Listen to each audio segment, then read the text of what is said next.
condução do trabalho aqui em Canoas, né? Uma excelência por parte do missionário Alexandre e da missionária Carol. E a gente não tem como vir para o Rio Grande do Sul sem pisar nessa terra abençoada, essa terra de milagre, né?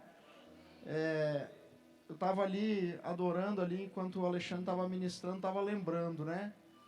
Quantos milagres nós já vivemos nesse altar aqui, né? Às vezes a gente tem muita facilidade de lembrar dos problemas e enxergar os problemas.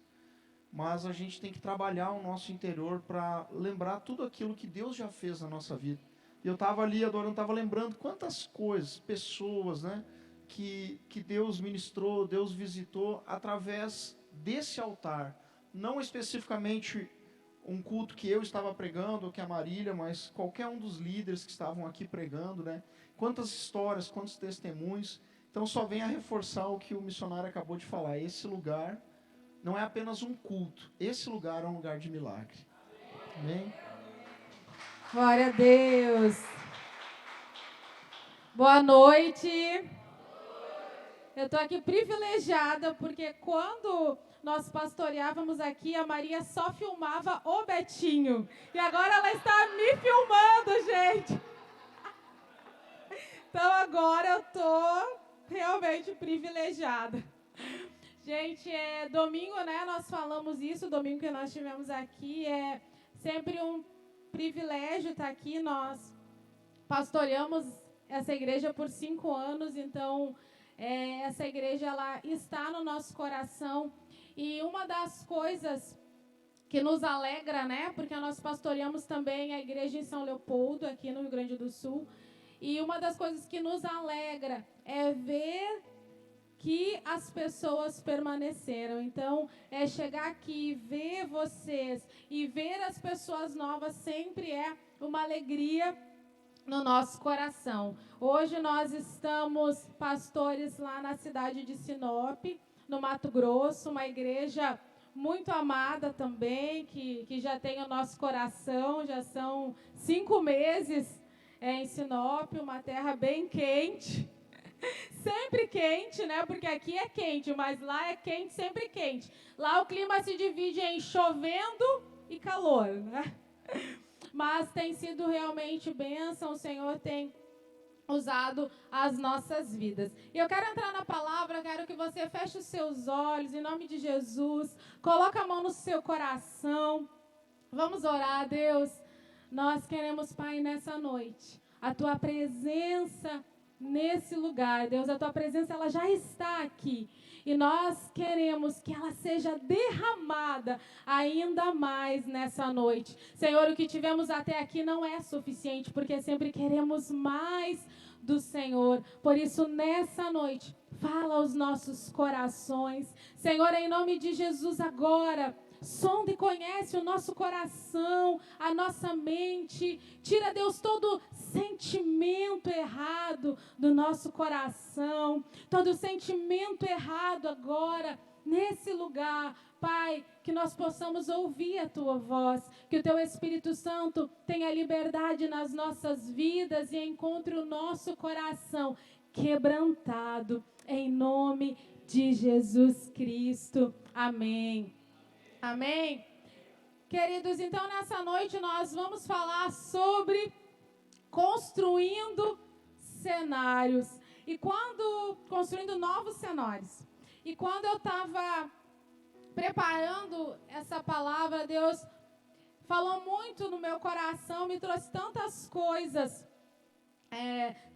no meu coração, tantas coisas na minha mente, eu quero conseguir transmitir para vocês tudo que o Senhor falou comigo hoje. Então, um cenário é o espaço onde a nossa história ela acontece. Aonde a nossa vida acontece é um cenário. Todos nós temos um cenário na nossa vida. A forma como você vive, a forma como você se relaciona, os seus comportamentos, as suas atitudes, a sua casa, a sua família, tudo isso faz parte do seu cenário. Para ficar mais fácil de a gente imaginar isso, você já viu filme, aqueles filmes Você já viu o filme? Daqui a pouco tá num cenário, tá na praia. Daqui a pouco mudou, daqui a pouco a pessoa já está em outro lugar, a pessoa já está no inverno. E tudo acontece no mesmo lugar. Mas o que muda?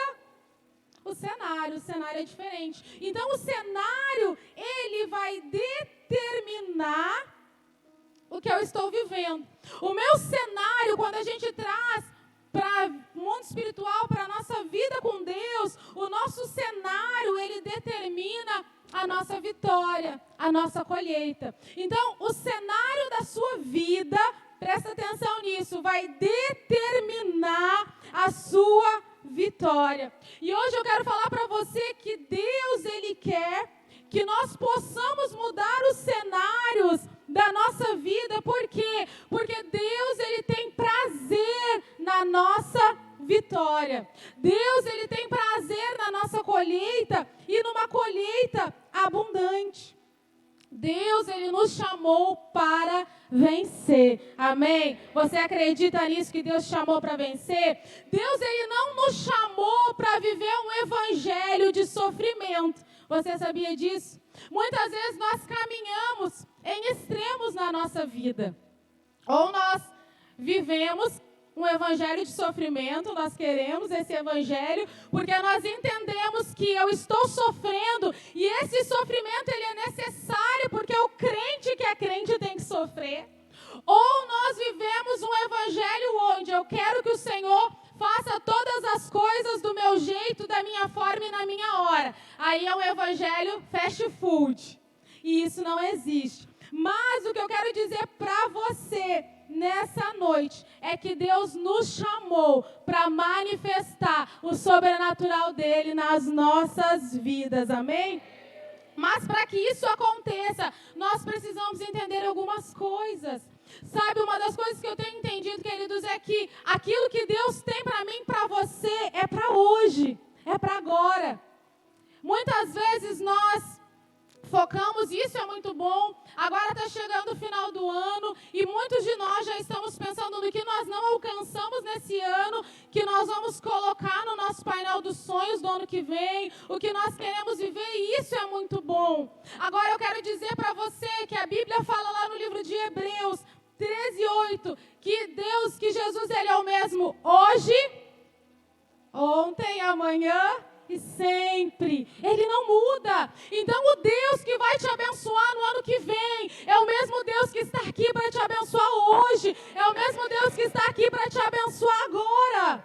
Só que o que acontece? Algumas chaves precisam virar na nossa vida. E a palavra de hoje é uma chave para mim e para você, para virar, amém? Para que nós possamos viver um cenário de vitória, para que nós possamos viver um cenário de conquista, até porque essa é uma noite de fé e milagres, amém? E em nome de Jesus, o Senhor vai derramar nessa noite sobre a tua vida uma porção nova, uma unção nova, para que você possa viver aquilo que Ele determinou para você. Então eu quero que você abra comigo a sua Bíblia lá no livro de 2 Reis, no capítulo 2, abre lá, 2 Reis 2, a partir do verso 9. As mídias aqui são rápidas, melhores mídias. Verdade, hein, gente? Vocês são top. Se o missionário deixar, já levo. Brincadeira. 2 Reis 2:9. Havendo eles passado, Elias disse a Eliseu: pede-me o que queres que eu te faça antes que seja tomado de ti. Disse Eliseu: peço-te que me toque por herança a porção dobrada do teu espírito. Tomou-lhe Elias: dura coisa pedistes, todavia, se me vires quando for tomado de ti, assim se te fará. Porém, se não me vires, não se fará. Verso 11. Indo eles andando e falando, eis que um carro de fogo com cavalos de fogo os separou um do outro. E Elias subiu aos céus num redemoinho. O que vendo Eliseu chamou, meu pai, carros de Israel e seus cavaleiros, e nunca mais o viu. E tomando as suas vestes, rasgou-as em duas partes. Então levantou o manto que Elias lhe deixara cair, e voltando-se, pôs à borda do Jordão. Tomou o manto que Elias lhe deixara cair, feriu as águas e disse, onde está o Senhor Deus de Elias? Quando feriu ele as águas, elas se dividiram para um outro lado, e Elias passou. Então, esse texto aqui, esse diálogo entre o profeta Elias e o profeta Eliseu, ele mostra um profeta e o seu discípulo, e um discípulo que olhou para o profeta e disse, eu quero um cenário 2 vezes melhor do que o que nós estamos vivendo. E se não bastasse, ele disse, eu quero um cenário onde eu tenha 2 vezes mais poder do Espírito sobre a minha vida. Eu quero um novo cenário. E quando a gente lê esse texto ele é muito conhecido. Muitas pessoas, e você já deve ter lido, já deve ter escutado muitas palavras, muitas ministrações falando sobre Eliseu e Elias, sobre o profeta que recebeu porção dobrada. Quem não quer porção dobrada sobre a sua vida? Amém? Eu quero, em nome de Jesus. E nós lemos esse texto e nós pensamos, nossa, que legal, eles estavam ali conversando e de repente o discípulo disse para o líder, disse para o mestre, eu quero porção dobrada. E aí Deus já fez o negócio, já apareceu a carruagem e ele ganhou porção dobrada e fez mais milagres que o seu mestre. Mas a grande verdade, queridos, é que entre essa conversa e todo esse movimento sobrenatural de Deus, houve um tempo. Não é assim como a gente está lendo, eles estavam conversando aqui, 5 minutos depois, o milagre aconteceu. Não foi assim. Eliseu andou cerca de 8 anos com o profeta Elias. Eliseu deixou tudo que ele tinha. Eliseu tinha uma vida estável, né? Tem até uma canção linda que nós cantamos, inspirada na vida de Eliseu, né? Para onde eu irei se eu não tenho para onde voltar? Ele largou tudo para viver o chamado. E isso levou tempo. E muitas vezes nós achamos que na nossa vida as coisas, elas vão acontecer de forma instantânea. Que o milagre, ele é instantâneo. Que viver um cenário de vitória é algo instantâneo. É algo que eu vou acordar amanhã e tudo vai ser diferente. Não, não é assim que funciona. Mas eu quero dizer para você que esse texto, ele traz uma chave importante para que nós possamos viver o sobrenatural de Deus na nossa vida e nos nossos dias. Elias olha para ele fala assim, olha, eu quero um cenário diferente, eu quero porção dobrada do teu espírito, eu quero fazer mais milagres. Eu não sei quais têm sido os alvos da sua oração, eu não sei o que você tem orado nessa campanha, eu não sei o que é para você uma mudança de cenário, eu não sei quanto tempo você está caminhando num cenário. Eliseu estava caminhando 8 anos com Elias, ele tinha deixado tudo, a vida abundante, a vida confortável, para viver um chamado, e de repente ele tinha no coração, eu preciso, eu quero mais. E ele faz esse pedido. Eu não sei qual é o seu pedido, eu não sei qual é a sua oração, mas Elias olha para ele e fala, se você permanecer comigo até o final da jornada, você será abençoado. Você entendeu? Se você permanecer até o final da jornada, você será abençoado. E eu fiquei pensando, meu Deus, porque Elias fala assim para ele, dura coisa tu pedistes. Não é fácil esse teu pedido. Talvez o milagre que você tem buscado no altar, talvez a sua oração, talvez seja dura coisa que você está pedindo. Mas nós precisamos entender as chaves. E aí Elias fala para ele, se você permanecer. Se você permanecer. E eu fiquei pensando, Deus, por que Elias disse isso para Eliseu, né? Porque Eliseu caminhava com ele. Naturalmente, Eliseu ia estar ali. Aí depois, Deus falou no meu coração, querido, a jornada não é fácil. O caminho não é fácil. E muitas vezes nós olhamos, eu gosto de comparar muito isso, nós olhamos as coisas e nós olhamos as fotos, nós olhamos as redes sociais, nós olhamos o que acontece e nós achamos que é fácil.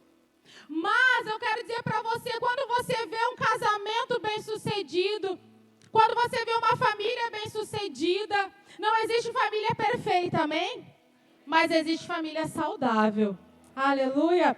E quando você vê uma família saudável, quando você vê um casamento saudável, eu quero dizer para você, isso não se constrói do dia para a noite. Quando você vê alguém que tem um ministério grande, abençoado, isso não se constrói do dia para a noite. Só que nós olhamos aquilo e nós muitas vezes nos comparamos e nós pensamos, Deus não me ama, não dá certo para mim, e aquele melodrama que a gente gosta de fazer diante de Deus e com as pessoas, do quanto nós somos preteridos, porque para alguns dá certo e para mim não. Não é assim que funciona, querido, porque o resultado ele se divide em quem desiste e quem permanece até o final da jornada e é abençoado.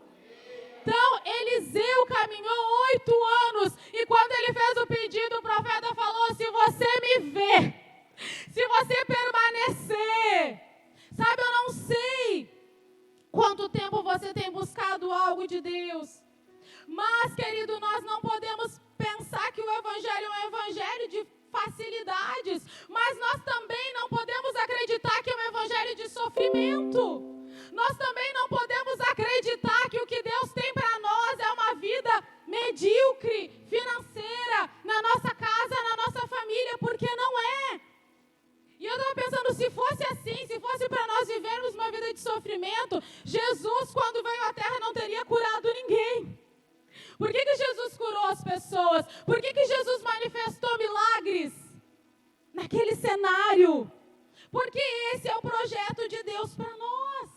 É derramar cura sobre a nossa vida, é derramar restauração sobre a nossa família, é viver a manifestação do reino, é que as pessoas possam olhar para mim, para você e ver Cristo em nós, e ver a manifestação de Deus nos milagres que acontecem na nossa vida. Mas, pastora, por que eu não vivo isso? Porque muitas vezes nós mudamos o caminho. Quando Deus está te falando, ei, não é para mudar o caminho, é para mudar o cenário. Muitas vezes nós desistimos, nós abandonamos o ministério, nós abandonamos o nosso projeto, abandonamos a família, está difícil, está apertado. Ei, Eliseu largou tudo, acha que era fácil andar com Elias naquele tempo que eles viviam? Eu imagino talvez quantas vezes Elias viu Eliseu, talvez, né, pensou, ele vai embora, ele vai voltar. E aí ele já disse, se tu continuar até o fim, tu vai ser abençoado, te liga. Por quê? Porque quando as coisas começam a apertar, quando as coisas começam a ficar difíceis, nós mudamos o caminho. Nós não permanecemos. E Deus não nos chamou para mudar o caminho. Deus nos chamou para mudar o cenário. E Eliseu entendeu a chave que ele precisava para alcançar aquilo que ele estava buscando. Quando eu e você, nós entendemos a chave para alcançar aquilo que nós buscamos no Senhor, o milagre, ele acontece na nossa vida.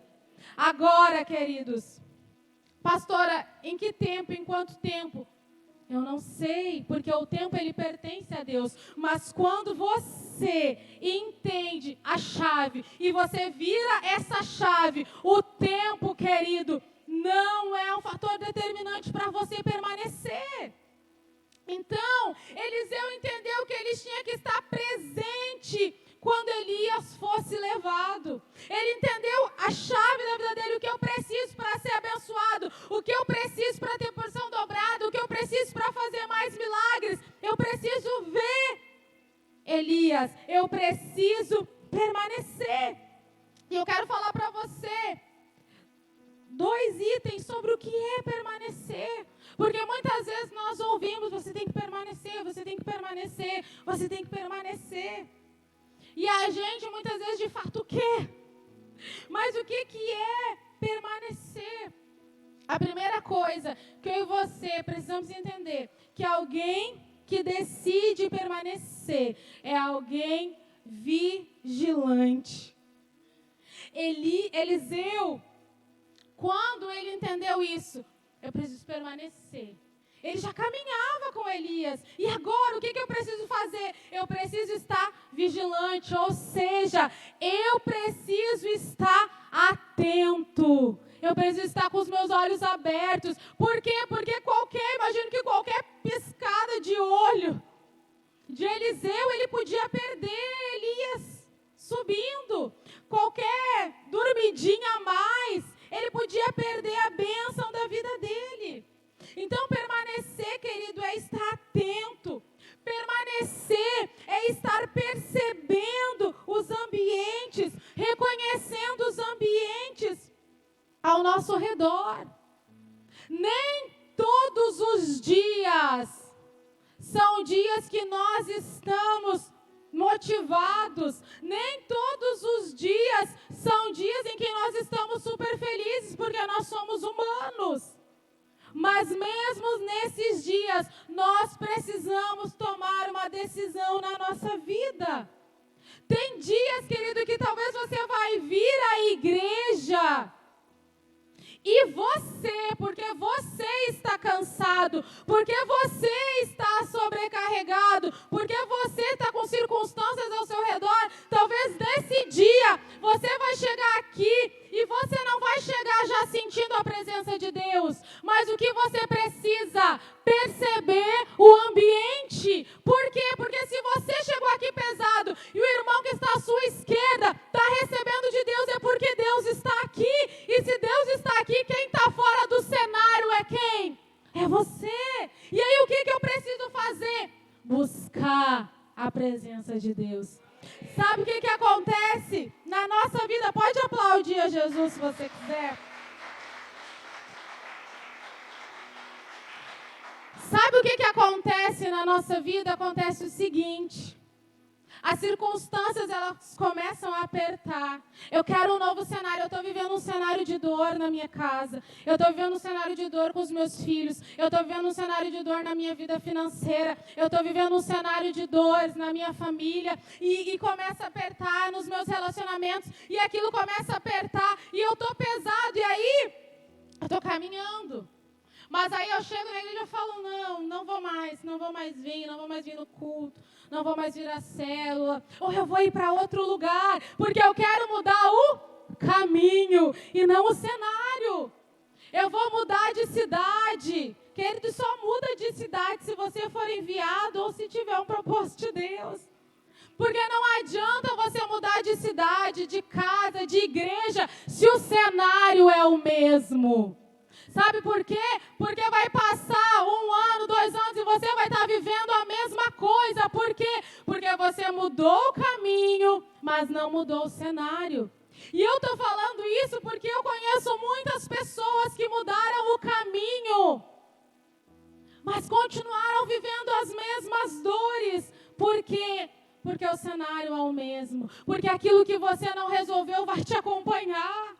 Não é sobre os outros, é sempre sobre nós. Não é sobre sei lá quem que você possa achar, é sobre você. Então, permanecer significa estar atento. Eu preciso me perceber. Eu preciso chegar aqui e falar, olha, hoje eu estou pesado. Mas eu sei que Deus está nesse lugar, porque a palavra dele diz que onde 2 ou mais estão reunidos em nome dele, ele ali está. Então eu vou fazer o quê? Eu vou chegar aqui e eu vou buscar a presença de Deus. Eu vou chegar aqui e eu vou abrir o meu coração para o Senhor. Eu vou chegar aqui e eu vou me lançar no altar. Sabe, queridos, nós vivemos uma geração que tem alguns problemas. E um dos problemas da nossa geração, eu tenho percebido, sabe qual é? Se chama orgulho.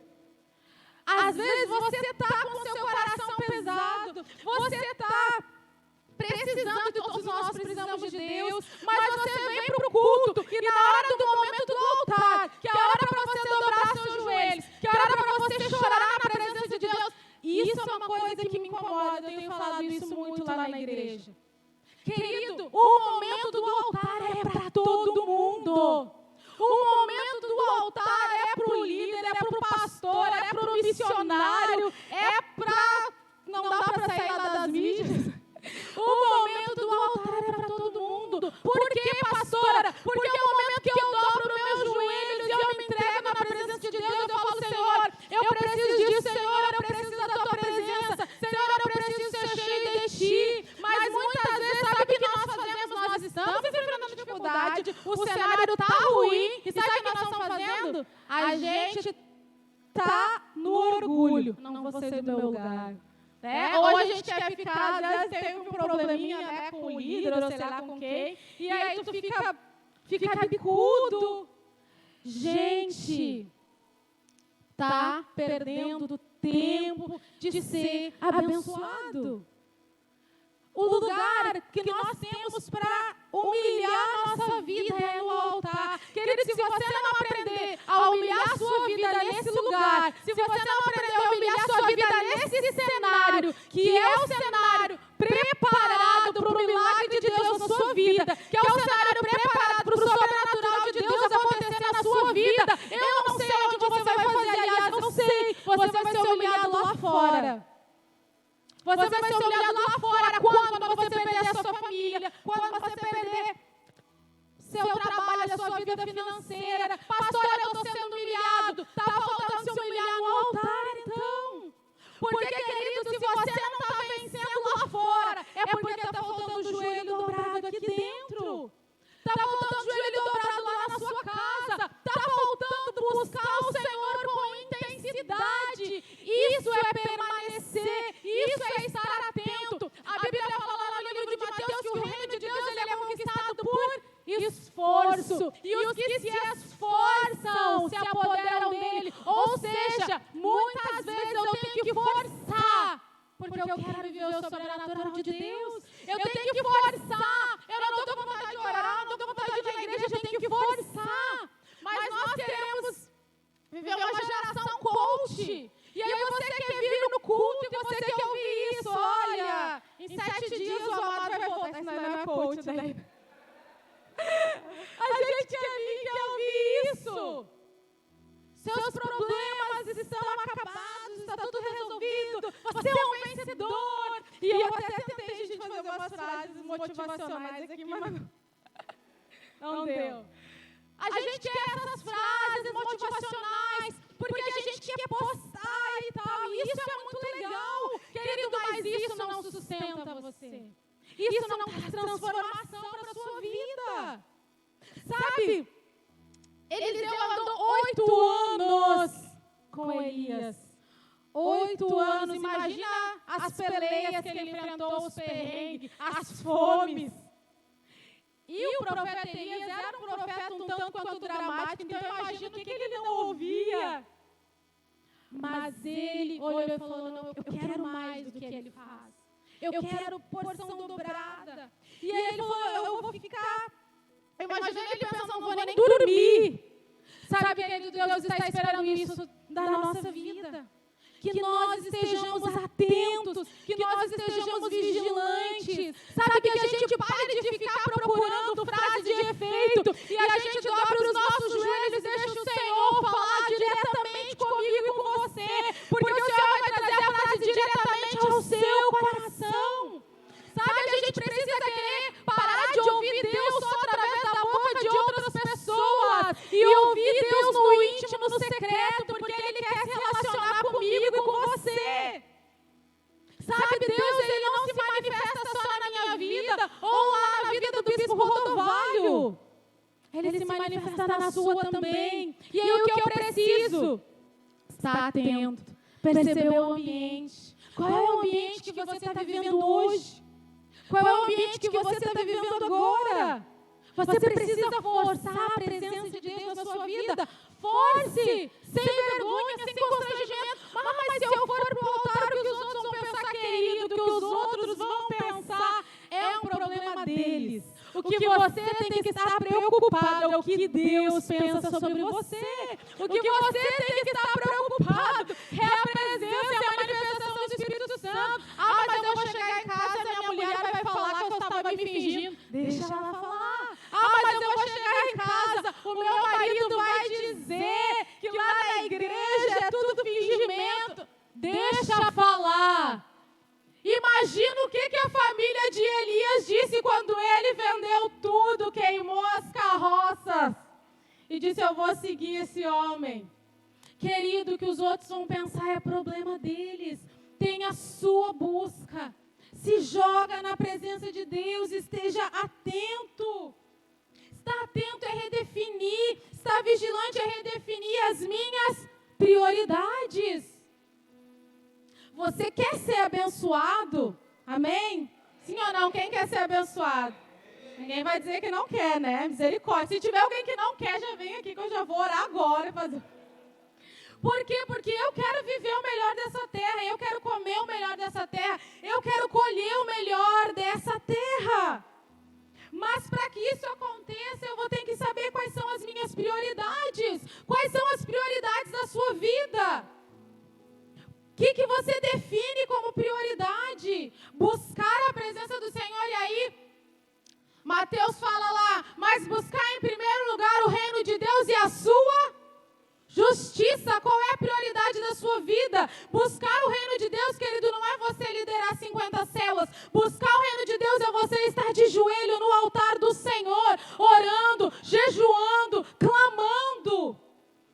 Se você estiver fazendo isso, você vai ter menos crise. O problema vai estar ali, mas você vai estar fortalecido. Por quê? Porque você está orando, você está jejuando. O Espírito Santo está avivando a sua alma, o seu coração. Mas tem que redefinir prioridades. O que é prioridade? A minha prioridade é chegar no culto e ficar lá atrás falando mal da vida do missionário. Está amarrado em nome de Jesus. Porque às vezes isso acontece, né? Lá em Sinop também. Não, lá a gente está há pouquinho tempo, ainda não deu, né? Mas às vezes a nossa prioridade está errada. Querido, a palavra nunca volta vazia. Toda a palavra de Deus produz um efeito na nossa vida. Perceba o ambiente. Redefina as suas prioridades. Saia das rodas. Fala das rodas que levam você para baixo. Saia das rodas de conversas negativas. Esteja com pessoas focadas. Esteja com pessoas que tragam palavra de vida e não de morte. Como tem gente que só fala coisa ruim. Saia, fuja, redefina suas prioridades. Agora então, com esse momento que nós estamos vivendo no Brasil, misericórdia. Dependendo da roda, você já corta, expulso ali mesmo, né? Ei, a nossa confiança está no Deus dos exércitos. A nossa confiança está no Deus que faz milagres. Ande próximo de pessoas que leve você para a presença de Deus. Redefina as suas prioridades. Isso faz parte do permanecer. Isso é estar vigilante. Isso é estar atento. Isso é estar percebendo os ambientes. Segundo, dê você precisa ser determinado. O que é ser determinado? É ter um alvo claro na sua vida. Eu conheço pessoas que hoje ora porque quer ser veterinário, amanhã já não quer mais, já quer ser astronauta. E, querido, tem um alvo claro. Eliseu sabia exatamente o que ele queria. Eu quero porção dobrada do teu espírito. Eu quero a minha família restaurada. Aí tem gente que um dia ela ora porque ela quer restaurar a família. No outro dia ela já não tem mais certeza que ela ora. Ela acha que quer que Deus provê uma coisa para ela ir embora. Ei, qual é teu alvo? Qual é teu alvo? Nós precisamos ser determinados. Mas é que, pastor, eu estava orando, não aconteceu. Continua orando então. Até quando eu vou orar? Até acontecer. Ou até você perceber o sinal claro de Deus na sua vida.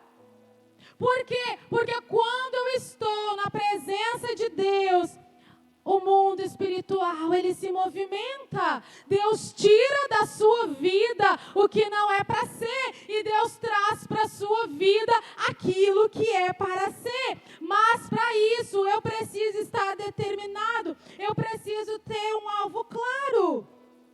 Se todas as vezes que surge uma dificuldade no seu alvo, ou você acha que quando Elias disse para Eliseu isso, no tempo não teve nenhuma dificuldade, não teve nenhuma situação para Eliseu olhar e falar, vou vazar, acho que eu não vou esperar não, acho que não vale tanto essa porção dobrada. Com certeza teve, com certeza tiveram dificuldades nesse caminho.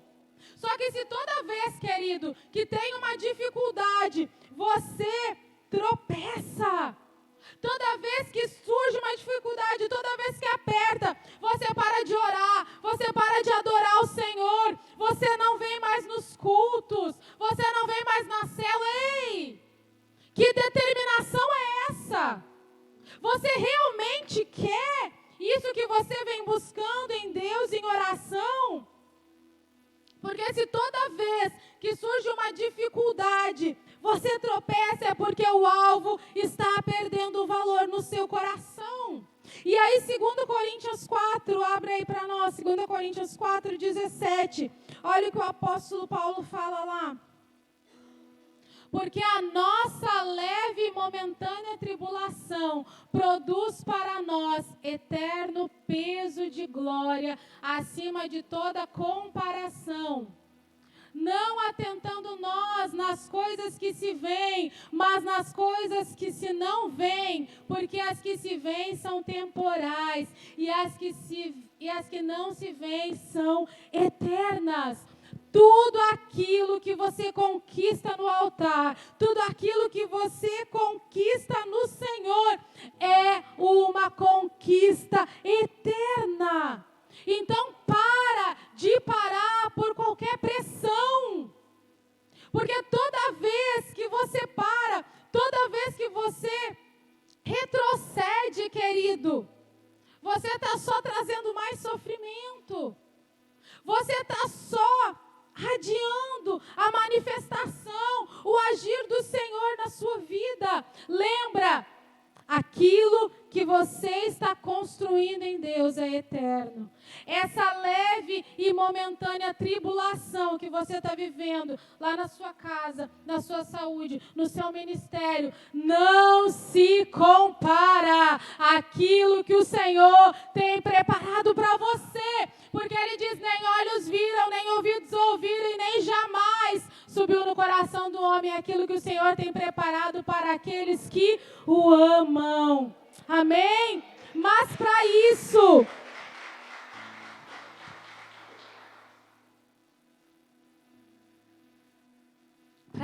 você precisa estar determinado. Você precisa estar focado. E às vezes nós ficamos pensando, mas já faz tanto tempo, né? Tanto tempo que eu oro por essa bênção e não acontece. Ei, querida, continua. Qual foi o segredo de Eliseu?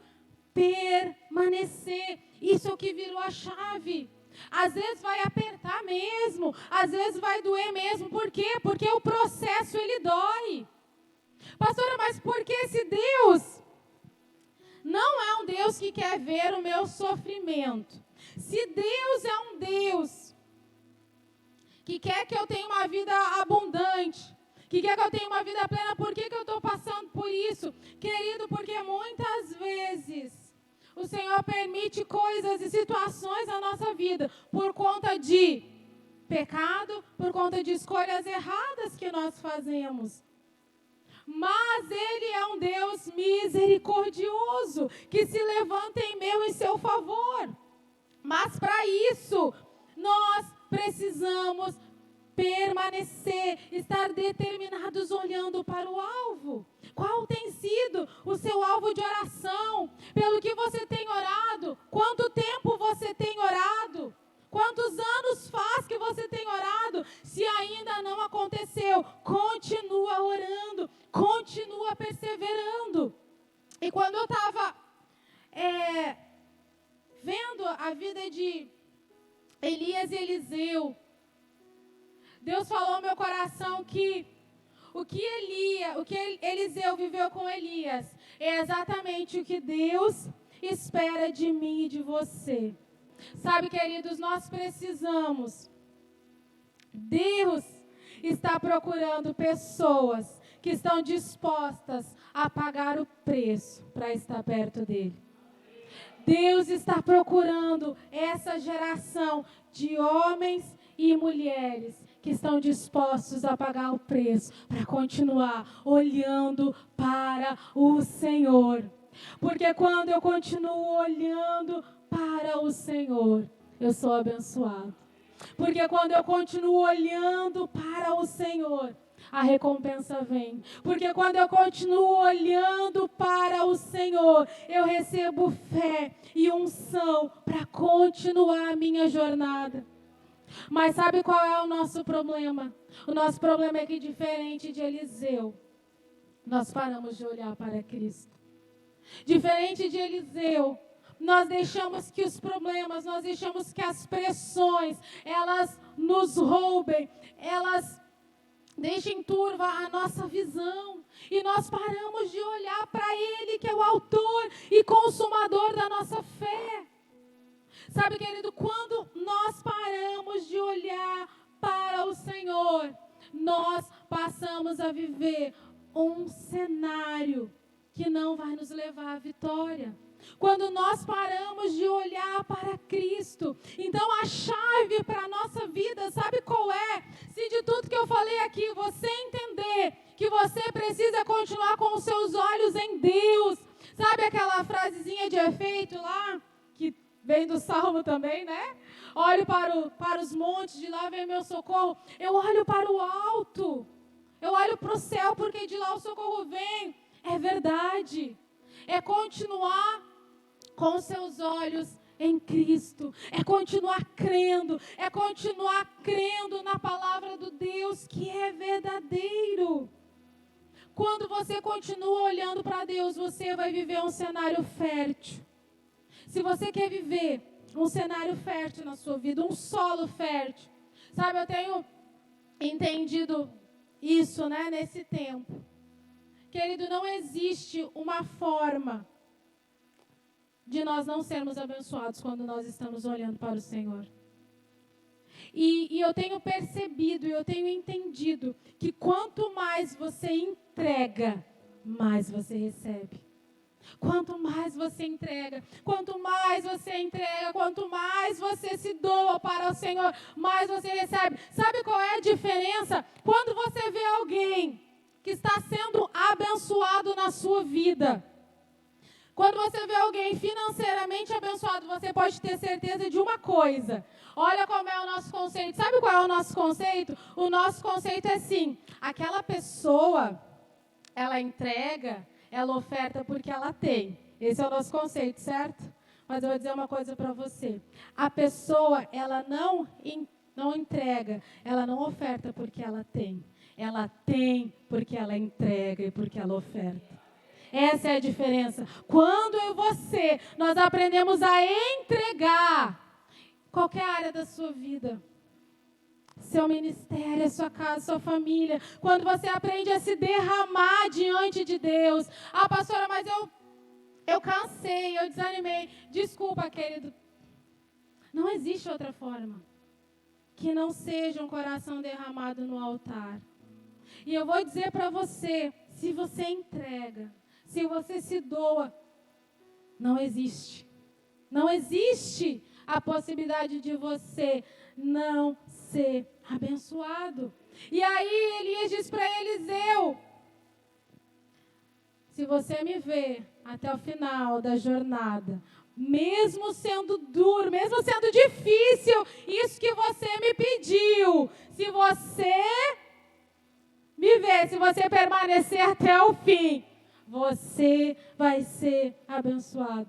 E eu quero dizer para você nessa noite, se você permanecer com os seus olhos em Cristo, não importa o tamanho do milagre que você está pedindo, se você permanecer com os seus olhos, com o seu coração em Deus, você será abençoado. Você vai viver um cenário de vitória, você vai viver um cenário de prosperidade. Mas escuta de novo o que eu quero te falar. É sobre entregar primeiro para receber depois. Mas sabe o que a gente quer? Receber primeiro e entregar depois. Elias não disse para Eliseu: tá bom, em nome de Jesus, receba a porção dobrada do meu espírito, agora anda comigo. Não, ele disse: fica comigo, olha, enfrenta o que tiver que enfrentar comigo. E aí, se tu aguentar, se tu continuar, tu vai ser abençoado. Mas nós vivemos muitas vezes o contrário. Nós queremos, mas não queremos entregar. Hoje, claramente, depois de muitos anos, eu tenho recebido algumas coisas na minha vida que eu olho e falo: meu Deus, isso é uma semente que eu plantei.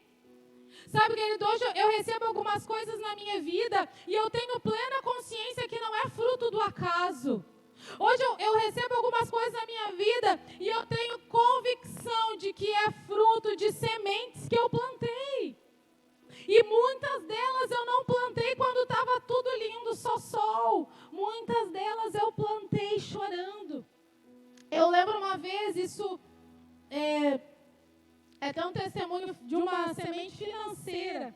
Eu lembro uma vez que nós fomos para um evento, um evento da igreja, pagamos a inscrição e tal, e a gente tinha o dinheiro para o almoço.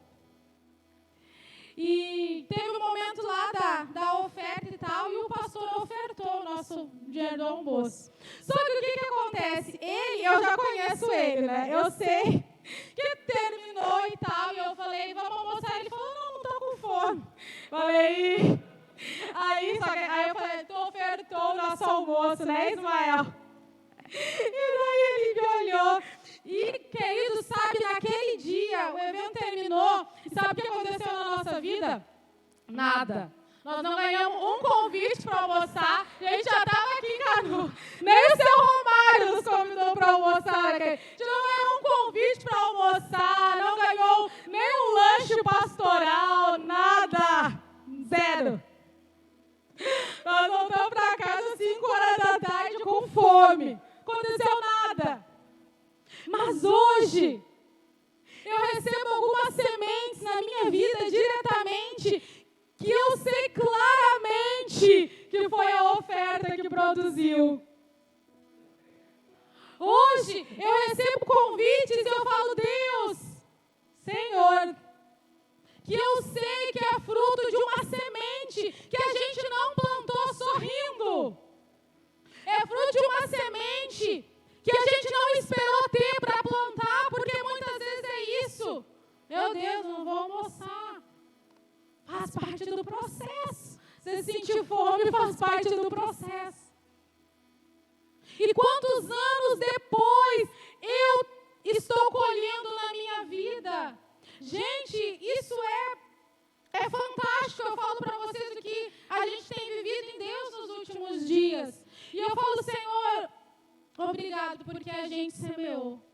Sabe, queridos, quantas vezes nós semeamos na vida de pessoas quando o nosso cenário era ruim. Quando no nosso cenário nós não Eu lembro de uma vez que a gente estava enfrentando uma situação muito difícil financeira, e um discípulo, não era aqui em Canoas, e um discípulo, ele veio conversar com a gente e veio chorando. Na verdade, ele conversou com o pastor primeiro, veio chorando, que aquela semana era a semana do aniversário da filha dele. 5 aninhos ela ia fazer.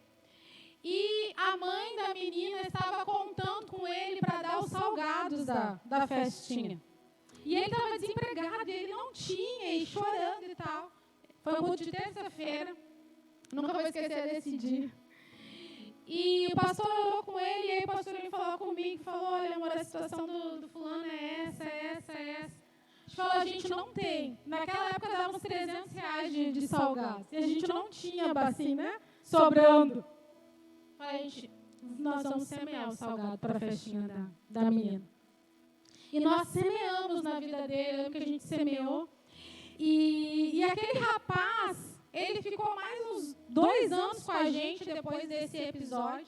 E no último ano, ele brigou comigo. Vocês acreditam que é uma coisa difícil de acontecer? Porque eles falam, brigou com o pastor, tudo bem, né? Quem nos conhece sabe. E aí ele teve uma situação lá comigo e tal. E foi assim, uma coisa bem difícil mesmo para mim. E ele foi bem desaforado, né, que fala, foi bem difícil mesmo. E eu lembrei, meu Deus, né, a gente semeou e tal, e passou. E hoje, e a gente continua semeando na vida de pessoas, por quê, querido? Porque muitas vezes a gente semeia esperando colher o quê? Só alegria, né? Eu pensei assim, vai ficar comigo a vida inteira, só que não. Saiu, falou mal e tal. Mas isso não fez com que eu parasse de semear na vida das pessoas. Mesmo quando o meu cenário era difícil, na hora eu até pensei, podia ter pego aquele dinheiro e comprado para mim. Tudo em salgado. Mas foram sementes. Muitas vezes você vai entregar, querido, o que te custa. Muitas vezes você vai entregar o que te pesa. Muitas vezes você vai vir para o altar dolorido, ferido. Você vai vir para o culto pesado. Mas você vai fazer o quê? Eu vou entregar. Eu vou buscar a presença de Deus, porque eu sei que eu preciso mudar esse cenário. E eu quero dizer para você que 10 anos depois desse fato, hoje eu tenho colhido sementes. Eu já colhi, nesse curto tempo, ofertas na minha vida 3 vezes maior do que aquela que a gente ofertou na vida dele lá naquele tempo. Sabe por quê? Porque às vezes eu e você esquecemos, mas Deus, Ele não esquece do que você entrega. Deus, Ele não esquece do seu coração no altar. Então, escuta de novo que eu vou dizer para você. Quem é mais abençoado é quem mais entrega. O que você quer em Deus, a bênção que você quer em Deus, vai te custar no altar. Isso Eliseu entendeu. Isso virou a chave na vida dele.